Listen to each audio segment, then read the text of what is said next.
Hi, magandang araw po sa inyong lahat. Ngayon po ay araw ng Lunes, a very special day of the week because simula po ito ng araw ng buong linggo ngayong week na ito.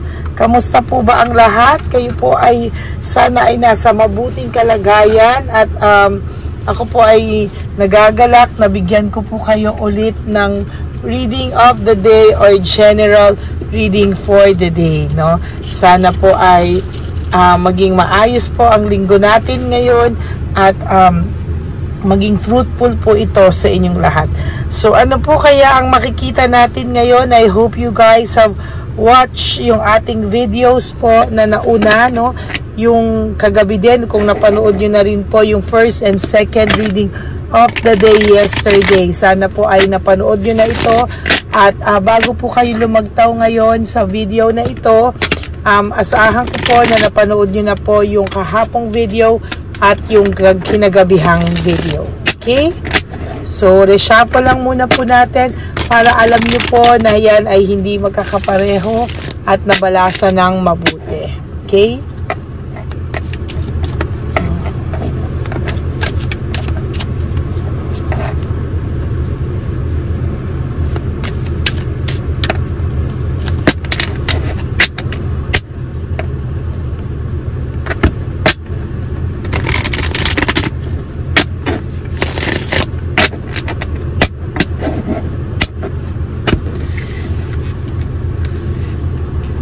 Pili po tayo ng 10. 1, 2, 3, 4, 5, 6, 7, 8, 9, and 10.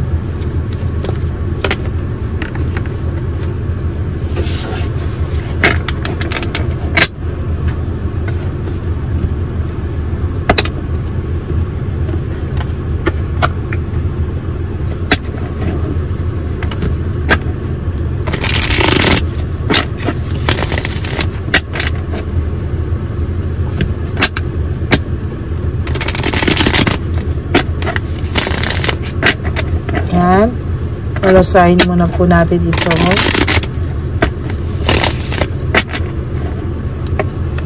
Okay.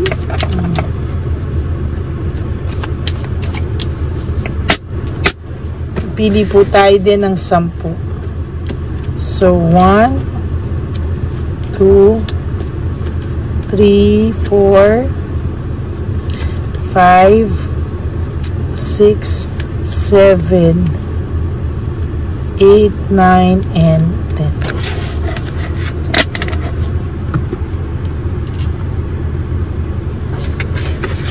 Huwag niyo po i-skip to.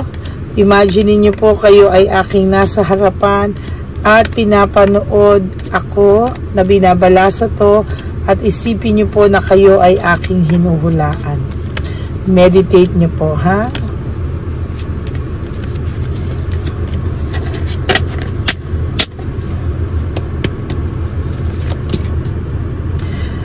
Moving on, leaving behind ang person nyo po sa ngayon ay gusto po niyang gusto po ng person nyo na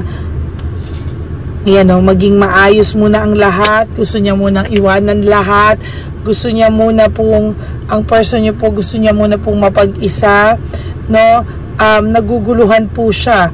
Moving on, leaving behind, naguguluhan po ang person nyo kung ano po ang dapat niyang gawin sa ngayon. Talaga pong sabi ko sa iyo, ngayon po naiisip niya po lahat. Ngayon po nagsisingkin sa kanya at takang-taka po siya. Bakit ka po niya naiisip lagi ngayon? Ano? Naiisip niya po lahat ng sacrifices mo sa kanya, lahat ng pagmamahal niya sa iyo at pagmamahal mo sa kanya. Naiisip niya po ito sa ngayon. No? Disconnected po ang tao nyo. Maybe kahit nag-uusap kayo o pwedeng sa iba, ginossi kayo, hindi kayo nag-uusap. Yung iba naman po nag-uusap pero disconnected kayo. Meaning hindi po kayo nagkabalikan pa or hindi po kayo hindi po kayo connected pa sa isa't isa as of the moment ulit, no? As a matter of fact, ang nakikita ko po dito ay gusto muna pong mag-isip-isip ng person nyo kung ano yung dapat niyang gawin. Lahat daw po kasi nang gawin niya ngayon parang walang resulta. Knights of Pentacles in reverse. Parang wala siyang gana po ngayon. Ang gulong-gulo ito, parang hinang-hina na to. Gusto niya munang makapag-isip-isip at mag-isa. Nai-insecure na rin po yung third party or somehow bumibigay na rin yung third party kasi parang ayaw na rin ni Chabilitang Palaka, no? So ngayon naguguluhan po siya kung ikaw daw ba o si Chabilitang Palaka, no? Naguguluhan siya sino ang dapat niyang piliin, ikaw o si Chabilitang Palaka. Oh my God. Ayan, no? Nagkakaroon po kasi siya ng pagtatanong sa feelings niya or new feelings niya kasi nung pinasok niya si Chabilitang Palaka, sigurado naman siya, no? Akala niya na okay na meron na akong bagong relasyon, meron na akong bagong kumbaga makakapagsimula na raw siya ulit and excited po siyang magsimula ulit, no? Pero sa nakikita ko po dito, para pong bigla siyang nanibago, oh. Bigla po siyang hindi niya po alam ano yung gagawin niya, oh. As a matter of fact, hirap na hirap po siya ngayon. Hindi niya po alam ano po ang dapat niyang pagtuunan ng pansin, no? Ikaw daw ba o si Chabilita, ano ang dapat niyang gawin? Sino daw po ba sa inyong dalawa naging greedy siya, na naging makasarili siya? Parang inisip na lang niya kasi na wala na kayong dapat pang pag-usapan, wala na kayong dapat kumbaga nandito na siya sa relasyon na to, pero bigla po siyang nagtaka, bakit ka po pumapasok sa isipan niya? Nagkaroon kayo ng deception or manipulation, naloko ka po ng tao to o nag-cheat po siya sa'yo, pero po ngayon parang nag-cheat, parang may papasok sa aking energy, parang may nag-cheat din po sa parang nag-cheat din po siya kay Chabilitang Palaka dahil din po sa'yo, or naiisip ka pa po niya kasi, no? Naiisip ka pa po niya kasi, and to be honest with you, mahal ka pa din po niya, no? Emotionally, mas matured ka lang po talaga sa taong ito, no? Mas matured ka po sa taong ito. Hindi pa po siya kasi naguguluhan po siya, eh. Minsan itong taong to magulo, eh, no? Pagka gulong-gulo po siya, eh, oh.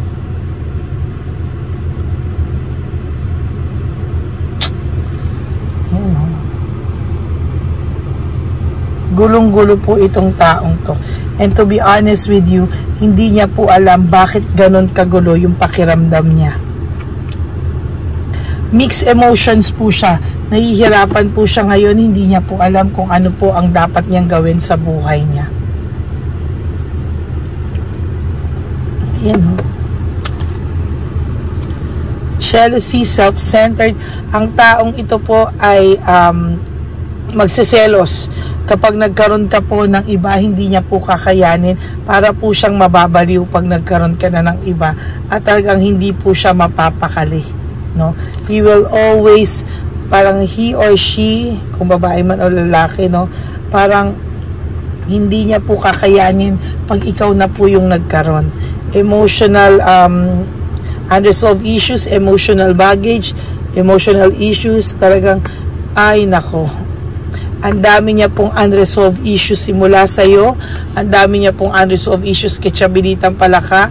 Kaya dapat muna itong taong to mag-heal muna siya, no? Parang meron ako nabasahan na ganito, hindi niyo naman kilala. Pero naiisip ko lang sila ngayon, no? Gusto mo na po magbagong buhay, gusto mo na maayos to, kung kayo, kung hindi kayo, pero gusto mo na lang ng kalinawan talaga kung mag-move on ka na ba o hindi pa, kasi sa totoo lang po, nahihirapan ka na din po. Legal matters, talagang ito pong sa nakikita ko ay talaga pong kakaiba, no? Kakaiba po talaga ito.